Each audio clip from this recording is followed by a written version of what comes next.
안녕하십니까. 오늘은 병진일주의 운명적 특징과 송패 조건 두 번째를 말씀드리겠습니다. 구독과 좋아요를 눌러주시면 감사하겠습니다. 지난번에 이어서 병진일주를 설명을 드리는데요. 병진일주가 이제 다른 이 십성과의 연결 관계를 한번 살펴보자 이거죠. 그래서 총관과 연결해 볼 때 신금과 이렇게 연결이 되면 병신합이 되죠. 그러면 병화가 신금의 목적을 하게 됩니다. 신금이라는 정제의 목적을 하게 되죠. 병화가요. 그러면 신금은 뭐가 돼요? 신금은 일이 되겠죠. 일이 되고 식신으로 생재하는 형태가 됩니다. 식신, 생재하는 형태가 되겠죠. 병신합이라는 조건이 이미 식신을 대동하고 있다 이거죠. 그러면 진토 식신의 작용이 신금의 목적을 한다 이겁니다. 그러면 식신으로 펼쳐지고 섞여지고 대응하는 조건들이 다 신금으로 귀결이 된다 이거죠. 그러면 신금이 있는 것만으로도 진토의 식신은 일정한 한정을 받게 된다 이겁니다.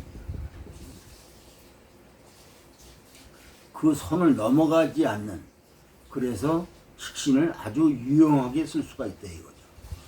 식신으로 일을 막 하는 것 같은데, 그런데도 분명하게 병신합이라는 조건을 쓰고 있습니다.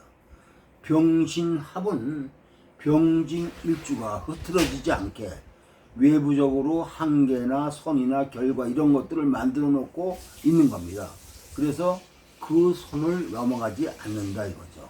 원래 병진일주 자체는 지난번에도 말씀드렸지만 이렇게 잠깐만 변화하고 섞이고 이렇게 하는 그런 작용을 한다고 그랬잖아요. 근데 병신합으로 딱 이렇게 뭐냐면 한계를 정한다 이거죠. 그래서 진토로 변용하고 적용하고 응용 등을 하는데 병신합이라는 현실적 가치를 기준하고 그 안에서 운영되는 것을 말합니다. 대부분 개인업에 주요하죠. 그러면 이 재라는 결과를 인식하고 있고 식신으로 상황에 맞추어서 변형하는 겁니다. 그러니까는 손님에 대응하고 물건을 고르고 조절하는 것이 되죠. 장사 잘합니다. 개인업이 직장 안에 자기 역할일 수도 있어요. 어디에 한정된 것, 이것은 직위하고는 관계가 없습니다. 뭘 맡아서 하는 것을 말하죠. 그러면 매장 마스터, 관리 같은 것을 아주 잘합니다. 상황에 맞춰서 여름에는 여름에, 겨울에는 겨울에, 손님층이 달라지면 손님층에 맞춰서 일을 합니다. 아주 능력 있는 사주라고 할 수 있죠. 적응하고 적용하는 것이 뛰어나면서도 자기 역할을 하게 된다 이거죠. 신금이 강할수록 좋습니다.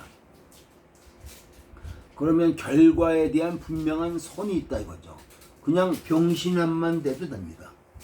병신합만 돼도 진토를 쓰는 거에 대한 일정한 한정성을 갖게 된다 이거죠. 그게 병신합이니까 병진일주가 조절이 안 돼 있을 때 진토가 말하는 거라 한다면 자기가 말을 하고 있는데 처음 시작할 때 뭘 전달하려고 한 말이 다른 말을 하게 되는 거죠. 변질되고 이렇게 되기 때문에 조심해야 한다. 그래서 감정 기복도 심하고 장황하게 전개될 수도 있다 이거죠. 그것을 경계해야 합니다. 그러면 장황하게 전개되는 것을 신금이 한정한다는 뜻이죠. 그래서 굉장히 중요합니다. 만약에 이것이 경금으로 돼 있다 이러면 대체적으로 뭐냐면 스케일이 크다. 제로 일정 부분 한정하는데 크게 선을 그어서 한정하는 거죠. 신금으로 할 때는 안으로 들어와서 구체적으로 밀접하게 행동하는 것에 직접 개입이 돼 있어요. 그런데 경금은 뭐냐면 손을 크게 그어놓고 그 선을 넘지 않는 정도에서 움직인다는 뜻이죠. 그래서 그걸 성불다 그럽니다. 성불다. 대충 대체적으로 이렇게 얘기하죠. 이것이 긍정적으로 작용하면 일을 할 때 자유롭게 하는 겁니다. 만약에 병진일주가 경금을 써갖고 설계에 시공을 한다면 설계도가 아웃라인만 돼 있습니다. 그래서 진행하면서 자재 수급 문제라든가 주인과 연결되는 과제들을 맞춰서 진행을 합니다. 그런데 이렇게 병신합이 되면 신금을 쓰게 되면은 구체적으로 형성돼 있어요. 금액이라든가 시간이라든가 기간이라든가 이런 것들의 선을 넘지 않는 데에서 자재나 공간적 구성들이 형성되어 있기 때문에 디테일하게 진행이 됩니다. 좀 답답하죠. 예. 그 안에서 움직이는 거니까. 경금은 그런 면에서는 자유로운데 리스크가 커질 수 있습니다. 왜냐하면 통제가 너무 성글기 때문에 손해볼 수도 있었고 진토가 갖고 있는 변화의 조절이나 통제가 잘 안 될 수도 있습니다.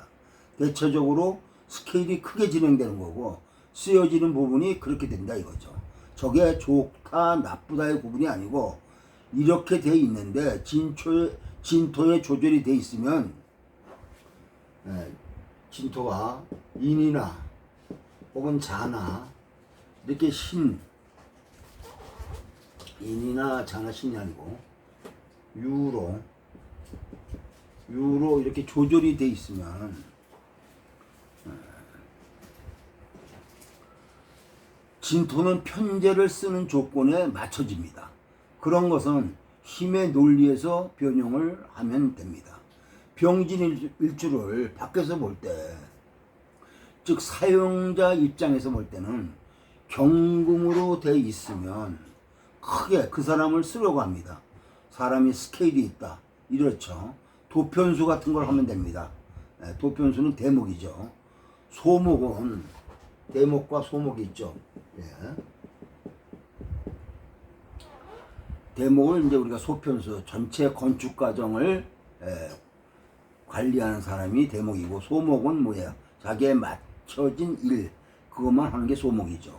소목은 자기한테 맡겨진 게 있다 이거죠. 그것만 하면 돼요. 실제로 만약 상다리를 고친다 그러면 상다리 고치는 것만 하고 다리 공사를 한다면 다리만 고치면 되는데 도편수 대목은 뭐예요? 전체를 보고서 조절을 하잖아요. 그래서 도편수는 줄자 하나만 갖고 다니면 됩니다.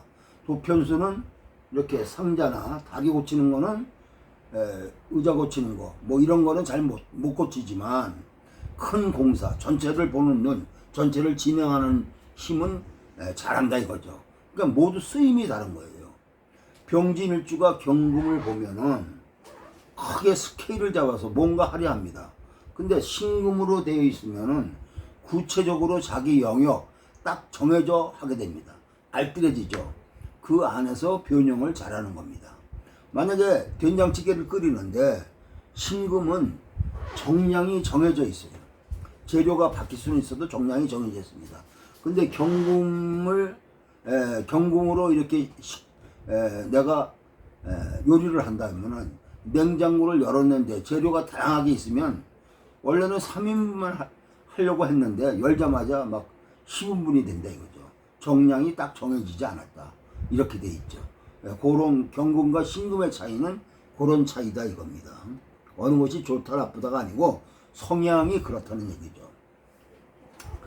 그 다음에 수를 보면은 병진일주가 수를 보면은 임수와 개수를 볼 때를 얘기하는 겁니다. 수를 보면은 임수 개수는 뭐예요? 집을 만드는 역할을 한다 이거죠. 집을 만드는 역할. 임수로 작용하게 되면 진토가 뭐예요? 수의 고죠. 수의 고니까 임수를 안정시킨다는 등 여러 가지 말을 할 수 있는데 직접적이지 않다 이거죠. 수의 기적인 형태가 진토에 의해서 안정성을 말할 수는 있지만 임수를 지원한다든지 임수를 강하게 한다든지 이런 거하고는 거리가 있죠. 특히 임수의 근기적 역할과는 거리가 있습니다. 왜냐하면은 진중에는 임수가 있는 게 아니고 계수만 있죠. 계수. 지장간에 임수가 있는 게 아닙니다. 임수를 지연하는 것이 아닐 수도 있어요. 임수를 오히려 힘들게 하는 요인이 될 수도 있습니다. 임수를 잊고 하는 거기 때문에. 그런데 이렇게 병임으로 이렇게 돼 있으면 직으로 쓰여지는 거고, 그런데 그 직이 포괄적이고 전체적인 거다 이거죠.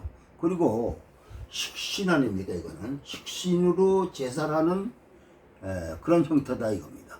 수라고 하는 것을 식신으로 쓴다 이거죠. 그러면 이것이 천간과 지지의 관계니까는 직접적이진 않죠. 직접적으로 부딪히는 욕구는 아니라 하더라도 병화가 임수로 직이 형성되고 다루는 것은 결국은 뭐예요? 임수를 다루는 것은 식신이다 이거죠. 진토의 식신으로 직을 다루는 형태가 됩니다. 다루는 것은 임수가 직이 되고 진토가 업이 된다는 얘기죠. 임수를 다루는 업이 되는 거죠. 그러면 진토라고 하는 식신은 변화하는 것, 뭔가 맞춰서 운영하는 것.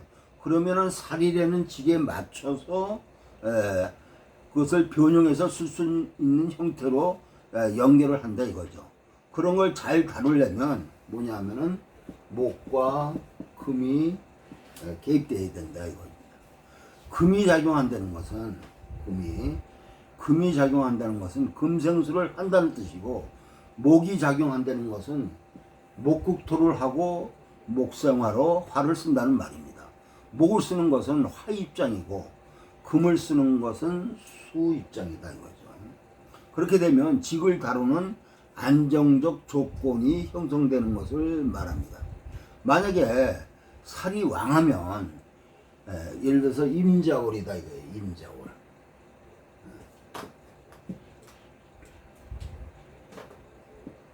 임자월이다 이거예요.